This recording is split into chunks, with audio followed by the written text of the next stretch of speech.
Hello, my dear Sagittarius. Hello, my dear. First 15 days of August, we have here the Seven of Wands, okay? First 15 days of August, this is from August 1 hanggang August 15, 2024, and this is a general reading. Reminder mga my dear Sagittarius na ang gagawin natin ngayon ay general reading, so hindi po ito 100% na magre-resonate para sa ating lahat. So please mga my dear, lower your expectation pagdating po sa mga general reading. Okay, so meron tayo dito ang 7 of Flowers or 7 of Wands. Okay, papaliwanag ko lang kasi regular set of cards ang ginagamit natin ngayon. Flowers is energy ng Wands. Diamonds is energy ng Pentacles. Speed is energy ng Sword. And Hearts is energy ng Cups. Kuha mo? Okay, kuha mo. Okay, first card natin my dear is the 7 of Flowers or the 7 of Wands. Very good, children. Very good. Okay, so 7 of Wands or 7 of Flowers is the defensive energy, mga my dear. Okay? So, parang nakukuha ko dito, meron kang kailangan paglabanan in yourself. Sa sarili mo. Unang energy, yung sarili mo. Yun ang una kong nakuha, my dear. Posibleng kailangan mo paglabanan ang iyong mind, ang iyong emotion, okay? And parang sumusunod na lang, my dear, yung energy na galing sa labas. Okay? Parang you need to be very defensive about sa energy sa labas.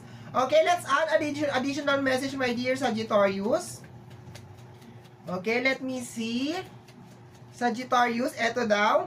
Okay, we have here the King of Diamonds. Okay? So, sa energy ng King of Diamonds or energy of Pentacles, energy ng Taurus, Virgo, and Capricorn, okay? So, posibleng meron energy ng Earth sign na nasa paligid mo, okay? Na medyo magdudulot sa'yo ng distraction, okay? Hindi ko alam kung paano kanya i-distract, my dear, pero parang sinasabi dito, my dear, na kinakailangan mo daw, depensahan yung sarili mo doon sa tao na yon, okay? Posible, my dear, na pag nakikita mo yung tao na yun, baka naiinis ka or naiirita ka, okay? Or posible na baka merong ginawa sa iyo yung tao na yun na tuwing naaalala mo, my dear, ay nagpapababa ng energy mo, okay? So, kailangan mong paglabanan yun, my dear, okay? Sa combination ng dalawang card na to, my dear, nakukuha ko rin na meron ding konting problema na may kinalaman sa usapin ng pinansyal. Kasi nga, 7 of Wands and the King of Pentacles. King of Pentacles is energy of providing or provider energy. Next card, my dear, Sagittarius. Okay. We have here the 6 of Diamonds or the 6 of Pentacles. Okay, my dear. So, nakukuha ko dito, balancing sa usapin ng pinansyal. So, dito, my dear, sa paglabas ng 6 of Diamonds, kinaklarify lang dito, my dear, na meron nga problema na may kinalaman sa usapin ng pinansyal. And, obligado ka, my dear, na balansehin yung problema na yon or solusyonan yung problema na yon, my dear. Dito may konting problem. Konti lang naman, my dear Sagittarius, na problema sa usapin ng pinansyal. Okay? Next is the Ace of Hearts or the Ace of Cups, okay? So, dito my dear, sa paglabas ng Ace of Hearts, nakukuha ko yung energy na parang sinasabi ng ating mga spirit guide na you need to let go. You need to have this energy of the Ace of Cups or the moving on na stage, okay? So, there's a tendency, my dear, na baka sa first 15 days of August, merong mga eksena na posibleng nangyari sa inyo ni King of Pentacles or the King of Diamonds, my dear, na posibleng magpa-trigger, my dear, ng iyong anxiety, ng iyong stress, okay? Or else, baka pag nakikita mo siya, ay yun nga, kagaya na sinabi ko kanina, nati-trigger yung galit o yung inis. To the point siguro, my dear, na baka hindi ka makapag-focus, my dear, sa usapin ng pinansyal o yung mga personal na problema mo, my dear, na nangyayari sa iyong circle o sa iyong tahanan, okay? So, yun ang nakukuha ko dito. Kasi, gumit na, my dear, yung Ace of Hearts dito sa energy ng 7 of Flowers and the King of Diamonds. So, kung tatanggalin ko tong 6 of Diamonds, sinasabi dito, my dear, na you need to let go dito sa energy ni King of Diamonds, which is posible, my dear, na mag-cause ng distraction sa'yo. Okay? Yung 6 of Diamonds, again, my dear, once again, kino-confirm lang dito, my dear, na may kinakailangan kang balansehin related sa usapin ng pinansyal. Pumapasok lang ngayon, my dear Sagittarius, na energy. Posible din, my dear, na meron kayong issue na may kinalaman sa usapin ng pinansyal. And kung ano man yan, my dear, na issue nyo na may kinalaman sa usapin ng pinansyal, parang sinasabi na, my dear, ng energy na pumapasok ngayon, na parang pabayaan mo na. Kung ano man yun, kung naloko ka man na may kinalaman sa usapin ng pinansyal, or parang may ginawa sa'yo na may kinalaman sa usapin ng pinansyal, parang hayaan mo na. And kailangan nung energy mo, my dear, o yung iyong energy sa first 15 days of August na parang moving forward lang siya. Kasi kung mai-stuck ka dun sa energy ng King of Diamonds, okay, which is energy ng King of Pentacles or Earth sign, Taurus, Virgo, or Capricorn. Posible naman din, my dear, na ibang zodiac sign, very earthy lang yung kanyang energy. Posible na meron siyang moon, or rising, or ascendant, my dear, na Taurus. Okay. Taurus, Virgo, and Capricorn. Okay, so let's go tayo, my dear Sagittarius. Next na eksena, next na energy, dito, my dear, we have the Queen of Hearts, okay? So, tumapat siya, my dear, kay ating King of Hearts, okay? So, pakiramdam ko, ito si King of Hearts ay in a relationship, okay?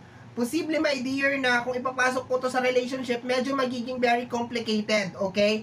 So, ang nakukuha ko, my dear, na energy, na posible, my dear, na as of this moment, ito si King of Diamonds ay in a relationship or meron siyang iniibig, and posible, my dear, na yung connection ninyo is parang ang dating sa'yo ay parang ginamit ka lang. Parang gano'n na nakukuha ko, my dear.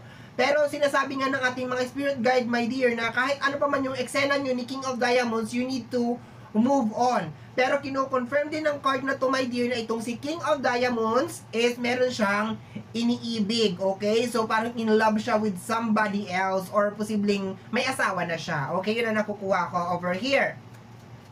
Next, my dear, next energy is the 8 of Diamonds. Okay, posibleng iniwanan ka niya, my dear, or maramdaman mo, my dear, sa first 15 days of August, na iniiwanan kanya or parang pinababayaan kanya, my dear, sa mga obligasyon and responsibilidad. Okay, my dear, itong energy na to, my dear, hindi ko lang to kino-close sa energy ng relationship because this is a general reading. So, posible, my dear, na ang tinutukoy dito ay kaibigan mo. Posible naman ang tinutukoy dito ay kamag-anak mo, di ba? Because this is a general reading. So, bahala ka na, my dear, mag-adapt ng reading na to sa iyong personal space or personal life, okay? Pero marami sa inyo, mga my dear, sa first 15 days of August, ang mararamdaman ninyo, mga my dear, na parang pinababayaan kayo, my dear, ng inyong minamahal, okay? Na parang siya may sarili siyang mundo, ginagawa niya kung ano yung mga gusto niyang gawin niya sa buhay niya, and at the same time, baka nagpapakasasa sila dito, nitong babae na to, something like that, yun ang nakukuha ko dito. And ikaw, parang, eto, naiwan ka dito, my dear. Medyo nangingitim, my dear, yung iyong area, and meron ka mga problema na may kinalaman sa usapin ng pinansyal na kinakailangan mong ayusin ng mag-isa. Okay? Next card, my dear Sagittarius. Next card, we have here the 8 of Wands. Okay? So, meron daw mga message of the universe, message galing sa universe, or this is the messenger of the universe, the 8 of Wands. So, meron daw mga parating. Kung iaakyat ko yung energy papunta sa taas, yes, posibleng meron nga mga parating na problema na may kinalaman sa usapin ng pinansyal na kinakailangan mong ayusin ng mag-isa ka.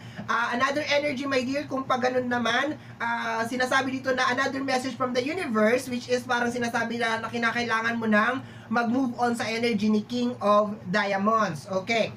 So next, the next energy we have here, the 3 of Pentacles, my dear, or the 3 of Diamonds. Okay, so kung i-connect ko to dito, my dear, okay, 3 of Diamonds is the 3 of Pentacles. Okay, related to sa energy ng work or collaboration, my dear. Okay?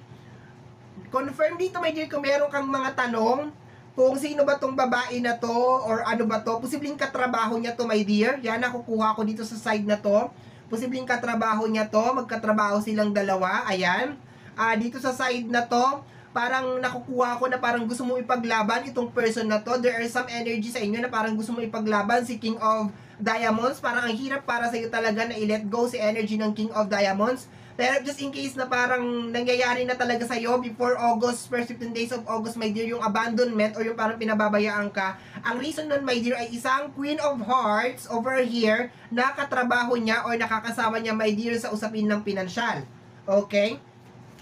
Next, my dear, is the Three of Swords. So, my dear, may Three of Swords ka, okay? So, parang sinasaktan ka nitong dalawang to, my dear, okay? So, merong nasasaktan sa inyo because of energy na parang pinagpapalit kayo or parang yung attention, my dear, ay nabaling na sa iba. And at the same time, pinababayaan ka, my dear, sa mga obligasyon. Okay, yun ang nakukuha ko dito. So, marami talaga sa inyo, my dear, makaka-experience sa parang pinababayaan kayo sa energy ng obligation sa first 15 days of August.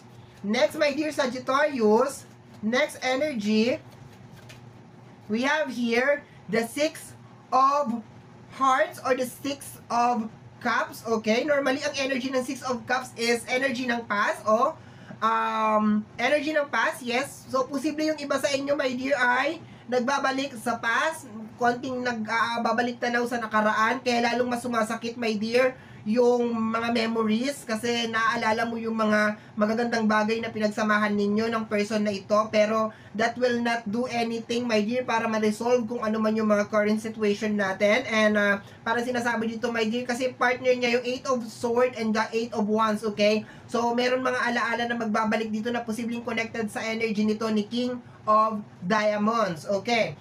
So next na energy, my dear, next we have here the Five of Wands, okay? Kasabay, my dear, ng mga alaala, my dear, in the past is yung mga misunderstanding, my dear. Ayan. So, halo-halo, my dear, yung mga alaala na magbabalik galing sa nakaraan, my dear. So, posible din na magbabalik din. Kumbaga, mixed emotion to, my dear. So, kailangan mo tong paglabanan. So, tama yung sinasabi ng opening card natin, my dear, over here, na kinakailangan mo paglabanan yung isip mo at saka yung puso mo. Kasi dito, my dear, sa bandang baba, which is mabigat tong linya na to dito, my dear, merong mga alaala, my dear, sa past na posibleng masaya o malungkot ang magbabalik sa iyo sa first 15 days of August. Connected na naman ulit, my dear, sa isang energy ng King of Diamonds na posible, my dear, na nangaliwa or nangabit or as of this moment ay nawawalan ng atensyon sa iyo or pinababayaan ka sa mga obligasyon, my dear, nang dahil nakukuha ni Queen of Hearts na posibleng merong energy ng water sign which is Cancer, Scorpio, and Pisces ang kanyang atensyon. Na susundan ba? Okay. Let's go, my dear. Next card. My dear Sagittarius. Okay, remember ha, hindi ibig sabihin, my dear, na king to ay lalaki to. Pwede naman din, my dear, na babae to kasi walang gender yung ating reading. So, posible ang tinutukoy dito ay babae na iniwanan ka or tumatabang sa'yo, or lalaki na tumatabang sa'yo o iniiwanan ka sa mga obligasyon at mga responsibilidad. Okay? So, next card tayo, my dear Sagittarius. Okay.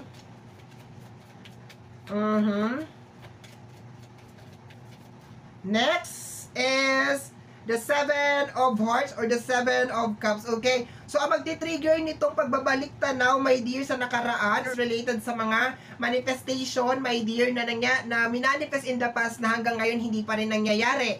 Posible, my dear, na mga pangako, mga promises sa'yo ng mga tao or ng tao, my dear, na hindi natupad. Kaya parang lalong bumibigat, my dear, yung energy. Remember, my dear, walang maitutulong sa'yo kung mabubuhay ka sa nakaraan. Snap, gising, my dear Sagittarius, harapin mo yung buhay ngayon. Kahit mag-emote ka dyan, my dear, or kahit umiyak ka talaga, naintindihan ko naman, my dear, nasasaktan ka. Pero, always remember, my dear, na kailangan nabubuhay tayo sa current na energy. Okay.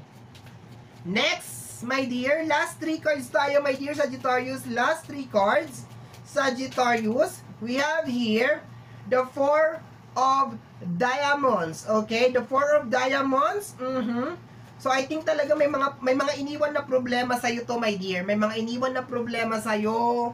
Tapos, as of this moment, parang umaarte siya na parang wala siyang alam or parang wala siyang obligasyon, okay?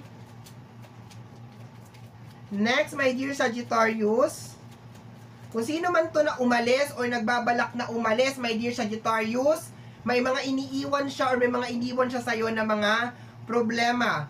The Three of Wands. Okay, my dear. Meron nang umalis or meron nang aalis, my dear. Meron nang umalis or merong aalis sa circle mo, my dear.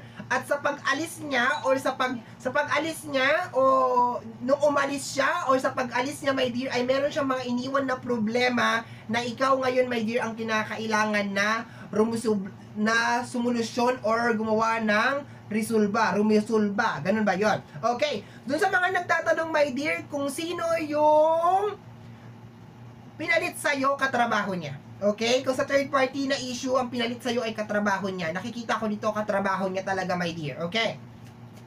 Next, my dear, last card,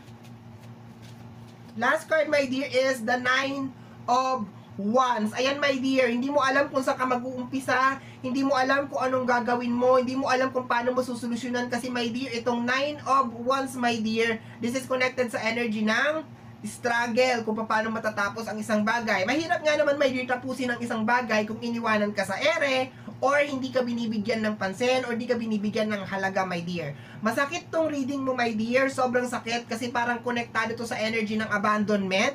Pero, my dear, as long as mag-move on ka sa kanya at magpo-focus ka, my dear, sa mga bagay na nangyayari ngayon, you will be okay. Okay, my dear? Okay, bottom deck of the card, kung gusto mo lang malaman, this is the 9 of Speed or the 9 of Sword. Posible din, my dear, na magkaroon ka ng mga sleepless night, hindi ka makatulog, at hindi ka makakuha ng pahinga, my dear, kasi nga, yung sinabi ko nga kanina, okay? Kahit naman sino, hindi talaga makakatulog kung ganito ang eksena, okay? So, my dear Sagittarius, yan ang reading mo para sa yung first 15 days of August. Somehow, my dear, kung nagustuhan mo to, especially kung napadaan ka lang, don't forget to subscribe. Pag-click lamang po ang notification bell para ma-update ka sa aking mga upload. And of course, free to like, free to share, free to comment sa lahat ng ating mga videos. Once again, my name is RJ, also known as Apo J. Maraming salamat po, and until next time, bye-bye! Thank you, my dear.